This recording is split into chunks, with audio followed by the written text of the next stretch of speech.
बिलासपुर के अटल बिहारी वाजपेयी यूनिवर्सिटी के computer science विभाग ने कोरोना की जांच के लिए रिसर्च किया है, जहां डीप मशीन लर्निंग और एक्सप्लेनेबल एआई तकनीक का उपयोग कर कोविड हेल्थ नामक सिस्टम तैयार किया गया है। इस सिस्टम से फेफड़ों का सीटी स्कैन किया जाएगा, जिससे पता चलेगा कि मरीज को कोरोना है या नहीं। साथ ही यह भी पता चल जाएगा कि फेफड़ा कितना संक्रमित है। हालांकि वर्तमान में जो ब्लड की जांच की जाती है उसमें इसका पता नहीं चल पाता है। कोविड हेल्थ सिस्टम तैयार करने वाले प्रोफेसर एच.एस. होता ने बताया कि सांस लेने में तकलीफ भी कोरोना का एक बड़ा लक्षण है, जिससे फेफड़े प्रभावित होते हैं। ऐसे में फेफड़ों का सीटी स्कैन से कोरोना के लक्षण की पहचान पूर्ण प्रामाणिकता के साथ की जा सकती है। इसे डिसीजन सपोर्ट सिस्टम भी कहा जा सकता है। ये शोध पत्र कोविड-19 के लिए विशेष रूप से प्रकाशित होने वाले एल्सवेयर के प्रतिष्ठित अंतर्राष्ट्रीय जर्नल में प्रकाशित होने के लिए भी भेजा गया है।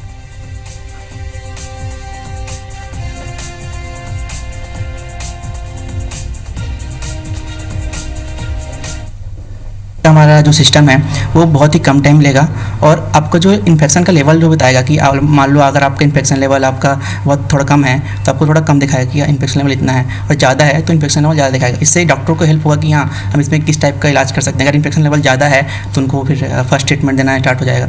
असिस्ट करने के लिए, हेल्प करने के लिए हमने एक सिस्टम डेवलप किया है, जिसका नाम हमने Covis health coronavirus identification system for health दिया है।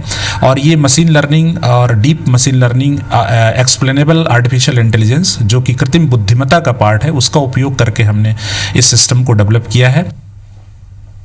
और ज्यादा जानकारी के लिए सीधे रुख करेंगे बिलासपुर का, बात करेंगे हमारे सहयोगी जितेंद्र से। जितेंद्र, पूरे देश के साथ छत्तीसगढ़ में भी कोरोना पर अलग अलग रिसर्च जारी है और जो ताजा शोध निकल करके सामने आया है उसके तहत कोविस हेल्थ सिस्टम तैयार किया गया है। ये सिस्टम क्या है, किस तरह से कोरोना के संक्रमण की जांच करने के लिए सिस्टम हमारे लिए कारगर होगा?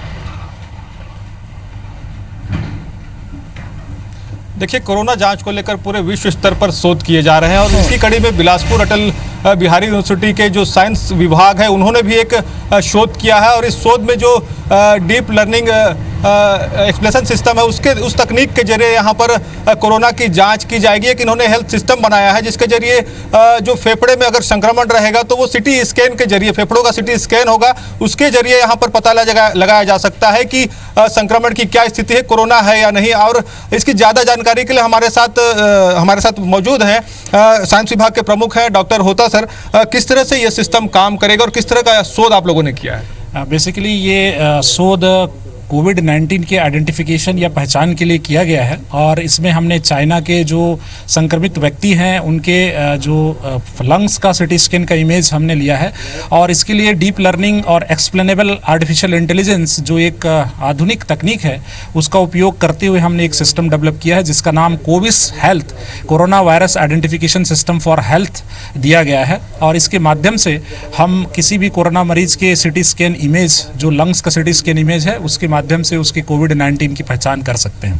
ये व्यापक तौर पर कितना असरकारक होगा? क्योंकि अभी तक जो देखा जाता है, ब्लड सैंपल लेते हैं, गार्गल का सैंपल होता है, फेफड़े पे अगर संक्रमण है, सीटी स्कैन जिस तरह से आप बता रहे हैं, ये व्यापक तौर पर कितना प्रभावी आने वाले समय में हो सकता है? अभी मशीन लर्निंग पे जब हम काम करते हैं तो डेटा एक बड़ा इंपॉर्टेंट रोल प्ले करता है।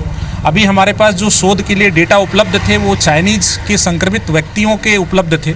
इसको और जनरलाइज तरीके से कार्य करने के लिए हमें और भी दूसरे कंट्री के कोरोना संक्रमित व्यक्तियों के डेटा की ज़रूरत पड़ेगी।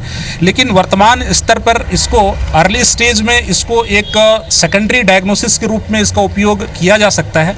या यूँ कहें कि एक क्रॉस वेरिफिकेशन अगर करना है तो इसके माध्यम से आप बहुत ही एक्यूरेटली आप क्रॉस वेरिफिकेशन अपने कोविड संक्रमित व्यक्तियों की जा सकती है, जो डॉक्टर्स के लिए, हेल्थ प्रोफेशनल्स के लिए एक बहुत बड़ा उपयोगी होगा और एक असिस्टेंट टूल के रूप में कार्य करेगा।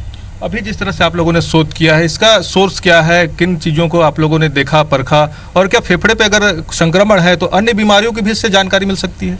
मशीन लर्निंग बेसिकली जो मॉडल होता है अभी जो हमने डेवलप किया है वो कोविड-19 के संक्रमित व्यक्तियों के आइडेंटिफिकेशन के लिए ही इसको डेवलप किया है। लेटर ऑन इसको और भी बहुत सारे बीमारियों के लिए जो एक्सरे इमेज है या सीटी स्कैन इमेज है उसके माध्यम से की जा सकती है। जैसे मान लीजिए आपकी ब्रेन ट्यूमर है या हार्ट की डिसीज़ है, उसके आइडेंटिफिकेशन के लिए भी इस मॉडल का उपयोग और जनरलाइज वे में किया जा सकता है। आगे आप लोग इसको शोध को आगे कहाँ तक लेके जा रहे हैं, किस तरह से आगे इसका व्यापक विस्तार करने जा रहे हैं? अभी हमारा जो सिस्टम है एक प्रोटोटाइप के रूप में डेवलप किया गया है। हम अमेरिका जी, के जितेंद्र। एक प्रोफेसर हैं, उनके साथ मिलकर हम इसमें काम कर रहे हैं। मैरीलैंड यूनिवर्सिटी के प्रोफेसर हैं और मैं और मेरे शोधार्थी नीलेश वर्मा, ये 3 लोग मिलकर इस पे काम कर रहे हैं। और इसका एक प्रोटोटाइप हमने डेवलप किया है जो आपको मैंने दिखाया। और अभी जो प्रोटोटाइप है वो एक फंक्शनल वे में काम कर रहा है हमारा, और अच्छे से काम कर रहा है। इसको और जनरलाइज करने के लिए, जैसा मैंने आपको कहा, कि हमें और डेटा की आवश्यकता होगी। जैसे जैसे हमको जी, डेटा जितेंद्र। रिसर्च के लिए उपलब्ध होते जाएंगे अन्य कंट्री के संक्रमित कोविड संक्रमित व्यक्तियों के, हम मॉडल को और इम्प्रूव कर सकने की स्थिति में। शायद नीलेश भी हमारे साथ है। एक नई तकनीक है नीलेश, ये किस तरह से, क्योंकि एक युवा पीढ़ी है, आप भी इस पर काम कर रहे हैं, क्या कुछ बिल्कुल आपने जितेंद्र, देखा? हम भी यही उम्मीद करते हैं। हमने अच्छे से जाना और जानकारी भी हमें दी डॉक्टर्स के माध्यम से कि आखिर किस तरह से वो ये सिस्टम तैयार कर रहे हैं। उम्मीद करते हैं ये रिसर्च जल्द से जल्द कामयाब होगा। शुक्रिया पूरी जानकारी के लिए जितेंद्र आपका।